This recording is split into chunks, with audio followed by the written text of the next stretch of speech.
अस्सलाम वालेकुम first year बेटे। Open your chemistry book page number 148। अपने लास्ट लेक्चर में मैं आप लोगों को पढ़ा रही थी measurement of concentration. Different type की कंसंट्रेशन है, रिएक्टेंट की भी हो सकती है, प्रोडक्ट भी हो सकते हैं। बट आपको पता है कि जब दो रिएक्टेंट सपोज कोई भी हम लोग इमेजिन करते हैं ए एंड बी जब रिएक्ट करेंगे तो जो चीज़ रिएक्ट करी है उसको हम लोग क्या कहेंगे, रिएक्टेंट। जब वो केमिकल रिएक्शन हो रहा है और एक वो नई चीज़ में कन्वर्ट हो रहे हैं और जो नई चीज़ आपके पास आ रही है that is known as product. हमने क्या पढ़ा, हमने लास्ट टॉपिक में पढ़ा कि जो भी कंसंट्रेशन है, चाहे वो रिएक्टेंट की कंसंट्रेशन हो चाहे वो प्रोडक्ट की कंसंट्रेशन हो, उसको मेजर किस तरह किया जाता है, how to measure the concentration of different chemical reactions, reactant as well as products.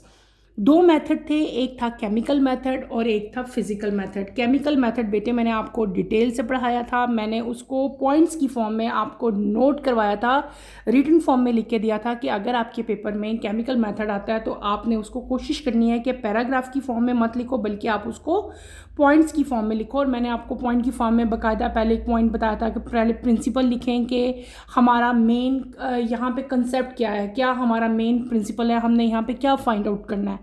वो 3 पॉइंट्स मैंने आपको बताए थे। फिर हमने एग्जाम्पल ली थी, एग्जाम्पल में हमने किस चीज़ की एग्जाम्पल की थी, हमने एग्जाम्पल की थी हाइड्रोलिसिस ऑफ ईस्टर की। फिर थर्ड हेडिंग हमने दी थी प्रोसीजर की और इन द लास्ट हमने क्या लिखा था, प्रोसीजर में भी हमने पॉइंट्स में अपना पूरा जो प्रोसीजर था उसको मैंने आप लोगों को पॉइंट्स बना के जो है एक्सप्लेन किया था, समझाया था। और इन द एंड हमने क्या लिख दिया था, रिजल्ट। अगर आपको याद हो बेटे लास्ट टाइम केमिकल मेथड मैंने आपको सारा पॉइंट वाइज रिटन फॉर्म में दिया था ताकि आपका अच्छा सा उस पर नोट बन सके और जो है क्वेश्चन अच्छा आप लोग उस पर लिख सको। आज हम अपना मेजरमेंट ऑफ कंसंट्रेशन का सेकंड मेथड जो है बेटे वो मैं आप लोगों को पढ़ाऊंगी। First one is chemical method, हमने कंप्लीट कर लिया है। आज हम पढ़ेंगे फिजिकल मेथड। अपनी बुक का नेक्स्ट पेज ओपन करें, पेज नंबर 149। 149 पे है बी। पहले हमने पढ़ लिया है ए पार्ट, फिजिकल जो केमिकल मेथड था वो हमने कंप्लीट कर लिया बेटे। आज हम पढ़ेंगे फिजिकल मेथड। तो let's start with the reading, there इंशाल्लाह मैं आपको साथ साथ एक्सप्लेन करूंगी। Some of the method used for the measurement of concentration are as follows. Number 1, spectrophotometry or colorimetry. This method is applicable if the reactant or a product absorbs ultraviolet, visible or infrared radiation. The rate of reaction can be measured by measuring the amount of radiation absorbed. For the reaction shown in figure 7.2, the concentration can be measured during the calorimetry. ठीक है, calorimeter वो पूरा operators का जो हम setup लगाएंगे, जो पूरा प्रोसीजर करेंगे और जो मेथड यूज़ होगा वहाँ पे वो क्या होगा, क्लोरीमीट्री होगा। हमने पढ़ा physical method. There are different type of physical method. Physical method की बहुत सारे आगे फर्दर मेथड्स हैं जिनसे हम लोग कंसंट्रेशन फाइंड करते हैं रिएक्टेंट की या प्रोडक्ट्स की। ठीक है, पहला मेथड जिसकी मैंने अभी रीडिंग की है डैट इज स्पेक्ट्रोफोटोमीट्री। या तो उसको स्पेक्ट्रोफोटोमीट्री कहते हैं या उसको हम लोग क्या कहते हैं, क्लोरीमीट्री कहते हैं। दोनों सेम एक ही मेथड के नाम है। स्पेक्ट्रोमीटर से स्पेक्ट्रोमीट्री निकला। स्पेक्ट्रम क्या होता था, हम पढ़ते थे एक पूरा जो आपका पूरा एक बैंड बनता था डिफरेंट टाइप की लाइट्स का। ठीक है, उसको हम लोग कहते थे। इसी तरह क्लोरीमीट्री क्या था, वो भी इसी तरह का एक फिनोमेना है जिससे हम लोग सारा का सारा जो है वो फाइंड करेंगे। तो बेसिकली स्पेक्ट्रोमीट्री बेटे ये वो मेथड है जिसमें रिएक्टेंट या प्रोडक्ट, ठीक है, किसी भी मिक्सचर में मैग्नेटिक रेडिएशन जो हैं वो एब्जॉर्ब करते हैं। क्या करते हैं इसको समझो, आपकी बुक में इस तक क्लियर नहीं लिखा हुआ, इसको समझो बेटे, आपको समझ आएगी।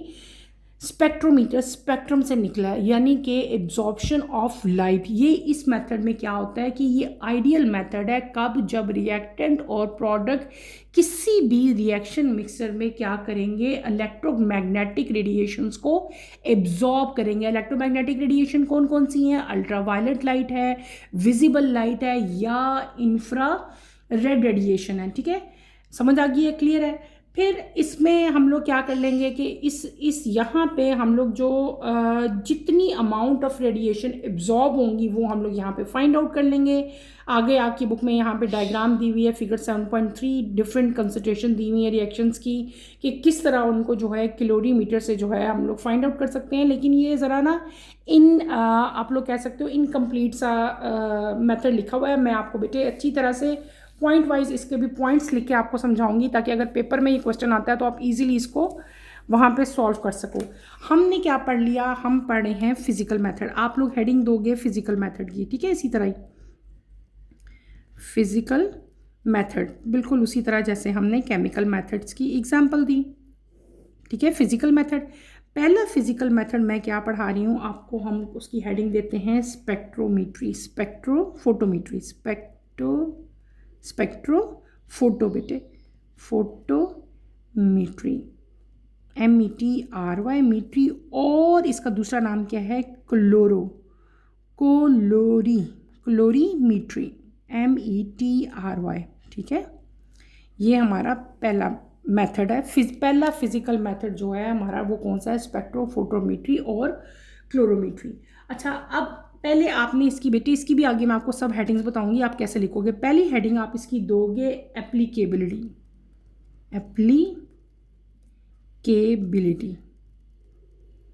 ठीक है। पहली हेडिंग आपने क्या देनी है, एप्लीकेबिलिटी, कि ये मेथड कहाँ पे एप्लीकेबल है। आपने बताना है कि ये मेथड उन चीज़ डिफरेंट, हम बहुत सारे मेथड पढ़ेंगे फिजिकल मेथड, तो ये वाला जो मेथड है जो स्पेक्ट्रोफोटोमीट्री है ये कहाँ पे एप्लीकेबल है, ये आइडियल मेथड है कहाँ पे, जब आपके, सुनो, जब आपके रिएक्टेंट और प्रोडक्ट जो है वो किसी भी मिक्सचर में जो रिएक्टेंट और प्रोडक्ट हैं वो क्या करें बेटे, वो एब्जॉर्ब करेंगे, क्या करेंगे, जब वो एब्जॉर्ब करेंगे क्या, इलेक्ट्रोमैग्नेटिक रेडिएशंस। पॉइंट्स में लिखोगे, समझना भी आसान है, और इसको फिर नोट की, इलेक्ट्रोमैग्नेटिक रेडिएशंस अगर वो एब्जॉर्ब करेंगे तो हम लोग ये वाला मेथड यूज़ करेंगे। दूसरी चीज़ मैंने आपको पहले बता दिया कि this method is ideal when reactant और product in the reaction mixture absorb electromagnetic radiations. Electromagnetic radiations क्या होती हैं, अभी मैंने बताई है, उनकी कॉमन एग्जांपल क्या है, अल्ट्रावायलेट, विजिबल लाइट और इंफ्रारेड रेडिएशन। दूसरी हेडिंग आप लोग यहाँ पे भी क्या देंगे, हम लोग देंगे हेडिंग प्रिंसिपल की, किसकी बेटे, प्रिंसिपल की हेडिंग आप लोग दोगे, ठीक है। प्रिंसिपल यहाँ पे क्या है कि जो अमाउंट ऑफ रेडिएशन एब्जॉर्ब होती हैं किसी भी सब्सटेंस से वो डायरेक्टली प्रोपोर्शन है उसकी कंसंट्रेशन के, यही यहाँ पे मेंशन है, आपकी बुक में भी मेंशन है।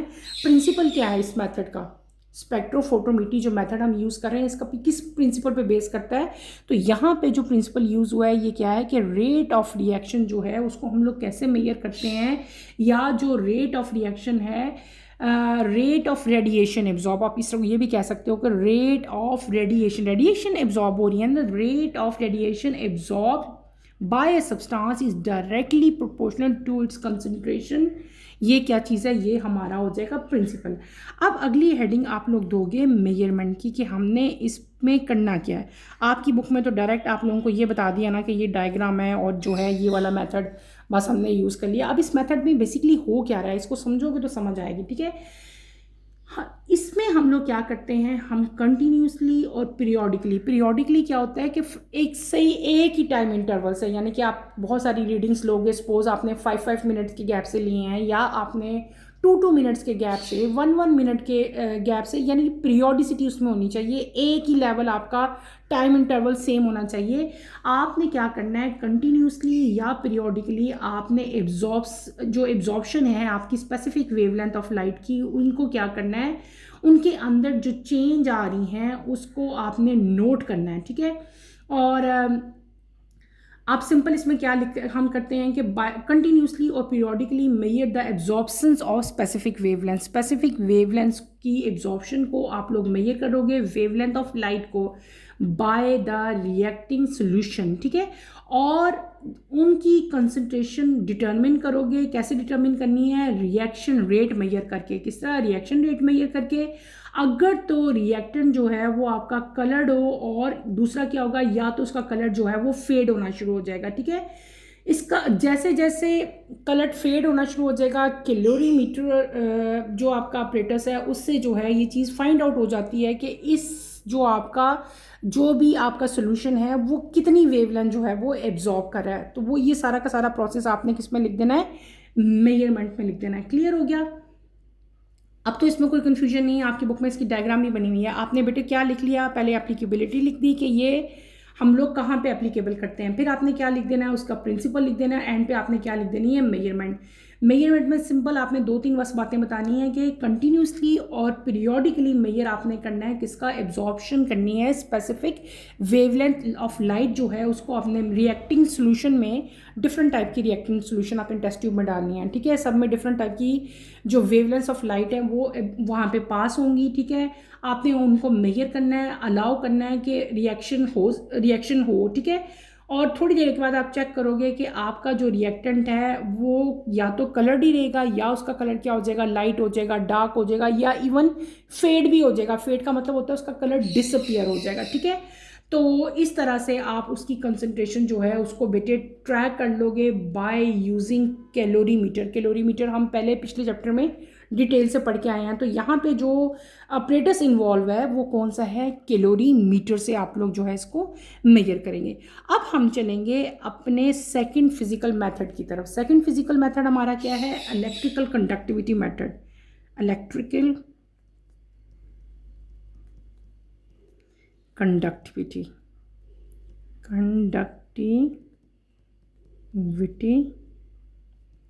मेथड, ये हमारा है सेकंड मेथड। पहले इसको हम लोग इसकी रीडिंग कर लेते हैं, देन मैं आपको इसको एक्सप्लेन कर देती हूँ। ठीक है, electrical conductivity method, the rate of reaction involving ions can be studied by electrical conductivity method.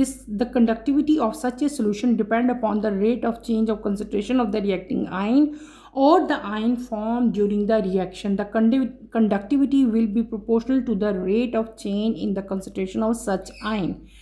दूसरा मेथड हमारा क्या हो गया, इलेक्ट्रिकल कंडक्टिविटी मेथड। इसमें क्या करते हैं हम लोग, इसमें क्या करेंगे बेटे, हमने यहाँ पे क्या जो हम उसी तरह हेडिंग देंगे इसकी भी एप्लीकेबिलिटी, और फिर आप क्या लिखोगे, प्रिंसिपल लिखोगे, देन आप इसमें भी हेडिंग थर्ड क्या दोगे, मेजरमेंट दोगे।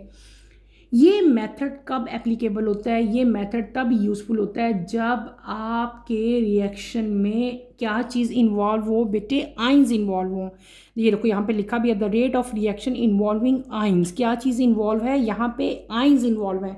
जब हमने स्पेक्ट्रोफोटोमेट्री पढ़ी थी तो हमने क्या पढ़ा था कि जो प्रोडक्ट्स और रिएक्टेंट हैं वो क्या एब्जॉर्ब कर रहे हैं, लाइट एब्जॉर्ब कर रहे हैं या इलेक्ट्रोमैग्नेटिक रेडिएशंस एब्जॉर्ब कर रहे हैं। लेकिन यहाँ पे जो प्रिंसिपल इन्वॉल्व है वो क्या है, द रेट ऑफ रिएक्शन जो है यहाँ पे आइंस जो है उनकी हम लोग स्टडी करेंगे कि जो यहाँ पे आइंस इन्वॉल्व हैं या तो वो रिएक्टेंट के आइंस हैं या वो प्रोडक्ट के आइंस हैं। ठीक है, और यहाँ पे जो प्रिंसिपल इन्वॉल्व है वो क्या है कि जो इलेक्ट्रिकल कंडक्टिविटी किसी भी सोल्यूशन की है वो डिपेंड करती है किस पे, rate of change of concentration of reacting ion or the ion formed during the reaction। ठीक है, या प्रोडक्ट के आयंस या रिएक्टेंट के आयन। ठीक है, ये क्या चीज़ होगी, ये हमारा प्रिंसिपल हो जाएगा। यानी कि हमने ये भी बता दिया कि जो कंडक्टिविटी है किसी भी सोल्यूशन की बेटे वो किस चीज़ पे डिपेंड करती है, वो डिपेंड करती है rate of concentration of reacting ion या प्रोडक्ट्स के आयन, यानी कि जो नए आयन हमारे पास फॉर्म हो रहे हैं। और उसके बाद इन द एंड आप लोगों ने क्या हेडिंग देख देनी है, आपने हेडिंग देनी है मेजरमेंट। मेजरमेंट क्या है कि हम लोग इसकी जो है इलेक्ट्रिकल कंडक्टिविटी जो रिएक्शन मिक्सचर है बेटे उसकी करेंगे, उसको हम कंटिन्यूसली मोनीटर करेंगे। ठीक है, और जब उसको हम देखेंगे तो उसकी जो कंसंट्रेशन है रिएक्शन जो आपके रिएक्टेंट हैं या जो आपके प्रोडक्ट्स हैं उससे हमें पता चलेगा कि सारे आइंस कंज्यूम हो गए हैं। ठीक है, ड्यूरिंग द रिएक्शन या फॉर्म्ड हुए हैं ड्यूरिंग द रिएक्शन। यानी कि ओवरऑल कंडक्टिविटी जो है वो सोल्यूशन के चेंज होने से जो है हमें पता चलेगी। इसको भी बेटे आप लोग क्या करोगे, इसको भी आप लोग पॉइंट वाइज ही राइट करोगे। किस तरह से, मैं आपको पॉइंट्स लिख देती हूँ ताकि आप इसको भी इजीली लिखो। इसमें भी आपने देखो सेकंड मेथड क्या है हमारा, electrical conductivity method. Electrical conductivity method में भी आपने पहले क्या हेडिंग देनी है, बिल्कुल ऊपर की तरफ पहले आपने लिखना है एप्लीकेबिलिटी। ये बेटे मैं आप लोगों की आसानी के लिए लिख रही हूँ ताकि अच्छी तरह से आप इसको पेपर में अटेम्प्ट कर सको। पहली हेडिंग आपने क्या देनी है, एप्लीकेबिलिटी। एप्लीकेबिलिटी क्या होती है कि ये मेथड किस चीज़ के लिए यूज़फुल है। तो आप सिंपल यहाँ पे क्या राइट करोगे कि this method is very useful for reaction that involves ions. ये मेथड उन रिएक्शंस के लिए बेस्ट होता है या उन रिएक्शंस के लिए हम यूज़ करते हैं जिनमें आइंस इन्वॉल्व होते हैं। वो आइन चाहे रिएक्टेंट के हों, चाहे वो आइंस किसके हों, प्रोडक्ट्स के हों, ये भी आपने मेंशन करना है। क्या लिख लोगे, this method is very useful for reactions that involve ions either as reactant और एज प्रोडक्ट। क्लियर। नंबर पे आप सेकंड पे क्या हेडिंग देंगे, आप हेडिंग देंगे बेटे प्रिंसिपल की, प्रिंसिपल। ठीक है, प्रिंसिपल की हेडिंग देंगे। यहाँ पे जो प्रिंसिपल इन्वॉल्व है वो क्या है, आपकी बुक में भी यहाँ पे मेंशन है क्या प्रिंसिपल इन्वॉल्व है। यहाँ पे जो प्रिंसिपल इन्वॉल्व है वो क्या है कि जो इलेक्ट्रिकल कंडक्टिविटी है सॉल्यूशन की बेटे वो डिपेंड करती है concentration and mobility of ions. Ions की जो मोबिलिटी है, आइंस का जो मूव करना है एक जगह से दूसरी जगह, उस पे और उनकी इलेक्ट्रिकल कंडक्टिविटी पे ये पूरा का पूरा सिस्टम जो है, ये जो फिनोमेना है ये डिपेंड कर रहा होता है। आपकी बुक में राइट है, आप वहाँ से देख के इसी तरह से एज इट इज़ प्रिंसिपल लिखेंगे। क्या लिखेंगे आप, the electrical conductivity of the solution depend on the concentration and mobility of ions. ठीक है, present all the ions are consumed, या तो वो कंज्यूम हो रहे हैं या वो क्या हो रहे हैं, फॉर्म्ड हो रहे हैं ड्यूरिंग द रिएक्शन। ठीक है, तो हम क्या करेंगे, ओवरऑल कंडक्टिविटी जो सोल्यूशन चेंज होने के दौरान जो होगी वो सारी की सारी हम लोग यहाँ पे नोट करेंगे। तीसरी हेडिंग आप लोग क्या दोगे, तीसरी हेडिंग बेटे आप लोग दोगे मेजरमेंट की। किसकी, मेजरमेंट की थर्ड हेडिंग हम लोग देंगे। मेजरमेंट में आपने क्या लिखना है, आपने अपना सारा का सारा यहाँ पे प्रोसीजर मेंशन करना होता है कि हम यहाँ पे प्रोसीजर क्या यूज़ करेंगे। सिंपल 2-3 लाइंस में आप लोग लिखोगे यहाँ पे प्रोसीजर। क्या हमारा प्रोसीजर होगा यहाँ पे कि कंटिन्यूसली मॉनिटर करना है आपने किसको, इलेक्ट्रिकल कंडक्टिविटी को। क्या, continuously monitor your electrical conductivity of the reaction mixture. जो आपको मिक्सचर दिया गया है, जो मिक्सचर आपका है उसको कंटिन्यूसली आपने उसकी इलेक्ट्रिकल कंडक्टिविटी को वॉच करना है। ठीक है, और जो आपकी कंसंट्रेशन में चेंज आ रहा है, चाहे वो रिएक्टेंट में चेंज आ रहा हो, चाहे वो प्रोडक्ट में चेंज आ रहा हो, उनके आइंस के अंदर बेटे, रिएक्टेंट या प्रोडक्ट्स के आइंस के अंदर जो भी चेंज आ रहा है ड्यूरिंग इलेक्ट्रिकल कंडक्टिविटी वो आपने डिटरमिन करना है। और वो आपका जो चेंज आएगा वो डायरेक्टली रिलेटेड होगा किससे, आपके रिएक्शन रेट से। क्लियर हो गया। ये हमने क्या कर लिया, ये हमने अपना अगला मेथड लिख लिया, दैट इज़ नोन एज, इसको हमने क्या कह दिया, हमने कह दिया method number 2 electrical conductivity method.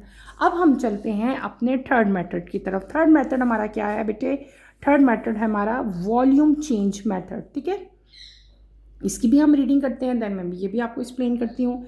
This method is useful for those reaction which involve changes in volume of a gas as shown in figure 7.4। The volume change is directly proportional to the extent of reaction and change its concentration. Simple. आपको क्या बता दिया, देखो इसकी diagram भी आपको ये show कर दिया, reaction of rate change in volume से कैसे हम लोग यहाँ पे ये वाला ऑपरेटर्स का सेटअप होता है पूरा जो आप लगाओगे। ठीक है, एक वॉल्यूम चेंज मेथड, ये बिल्कुल पहले की तरह आपने 3 ही हेडिंग देनी है, एप्लीकेबिलिटी लिखोगे, प्रिंसिपल लिखोगे और मेजरमेंट लिखोगे। एप्लीकेबिलिटी में हमारे पास क्या होता है कि this method is useful for those reaction which involve change in volume of gases. ठीक है, ये आपकी एप्लीकेबिलिटी है। और दूसरा प्रिंसिपल इसका क्या है, आपकी बुक में दे दिया है कि द वॉल्यूम चेंजेस, जो वॉल्यूम चेंज होगा वो डायरेक्टली प्रोपोर्शनल होगा किसके, to the extent of reaction and changes in concentration. इसको आप लोग राइट कैसे करोगे, आपकी बुक में किसी का भी मेथड नहीं दिया गया, मैं आपको सारे मेथड भी ओरली थोड़े थोड़े बता रही हूँ कि आप लोग ने जब, अगर आपकी बुक में ये पूरा क्वेश्चन आ जाता है कि फिजिकली हम इसे किस तरह मेजर करेंगे, या वो फिजिकली में भी कोई एक आध आपसे जो है वो क्वेश्चन उससे रिलेटेड पूछ लेते हैं, तो देन आपने इसको अटैम्प्ट कैसे करना है। हमने क्या पढ़ लिया, हमने बेटे 2 मेथड पढ़ लिए। ठीक है, फिजिकल मेथड हम कर रहे थे, स्पेक्ट्रोमीट्री मैंने आपको पढ़ा दिया, फिर हमने क्या इलेक्ट्रिकल कंडक्टिविटी पढ़ लिया। अब हम आते हैं अपने थर्ड की तरफ। थर्ड हमारा क्या है, अगर हम इसको मेंशन करेंगे थर्ड को भी, तो आप लोग यहाँ पे थर्ड की हेडिंग दोगे। थर्ड क्या है हमारे पास? थर्ड हमारे पास है volume change, VOLUME, volume change method. Volume change method का दूसरा नाम भी है, इसको डायलेटोमेट्री भी कहते हैं।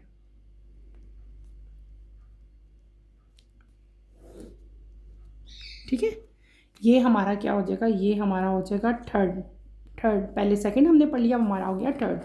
थर्ड में भी आपने बिल्कुल फर्स्ट वन की तरह पहले आपने क्या हेडिंग देनी है बेटे? पहले आपने देना है एप्लीकेबिलिटी।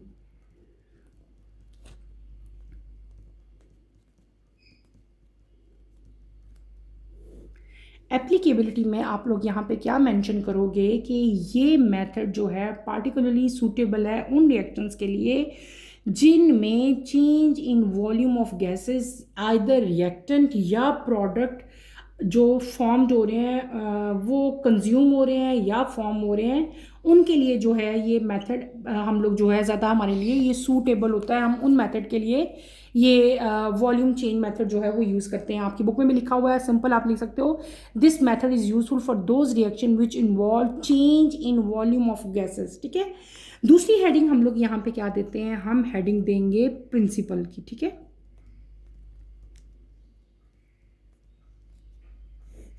प्रिंसिपल में यहाँ पे जो प्रिंसिपल इन्वॉल्व है वो क्या है? आपकी बुक में भी मेंशन है, कंफ्यूज नहीं होना आप लोगों ने, परेशान नहीं होना। क्या है? द वॉल्यूम चेंज, जो वॉल्यूम चेंज होगा वो डायरेक्टली प्रोपोर्शन होगा किसके? Extent of reaction and changes in concentration. ये क्या चीज़ होगी? ये आपके प्रिंसिपल होगा, या इसको सिंपली भी आप लोग कह सकते हो, अगर हम लोग एवोगेड्रो लॉ को देख लें, एवोगेड्रो लॉ ही इनका प्रिंसिपल है। कौन सा लॉ?